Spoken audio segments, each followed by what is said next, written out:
నాకు విభేదాలు సృష్టించాలనే ఉద్దేశంతోనే జగదీష్ అనే వ్యక్తి ఐలైన్ మీడియా తరఫున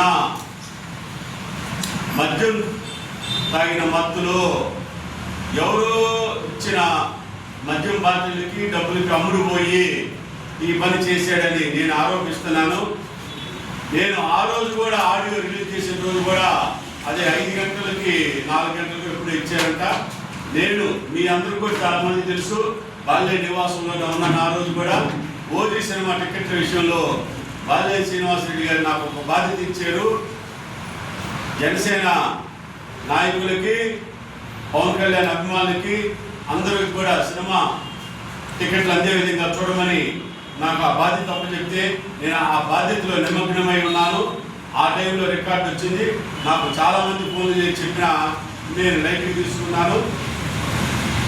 అదేవిధంగా పక్క రూములో ఉన్న బాల్య శ్రీనివాసరెడ్డి గారికి, ప్రణీత్ రెడ్డి గారికి చూపించారు. ఇది నమ్మశక్యంగానే ఇది బాలనాగేంద్ర లైట్గా తీసుకోమని చెప్పారు. నేను కూడా చాలా సంతోషపడ్డాను. ఆ రోజు సాయంత్రం 10 గంటల దాకా కూడా నేను వారితో బాల్య కుటుంబంతో గడిపాను. అది వారికి తెలుసో తెలియదో కానీ నేనైతే ఈరోజు కూడా బాల్యంతో కానీ వారి కుటుంబంతో కానీ సన్నిహితంగానే ఉంటున్నాను.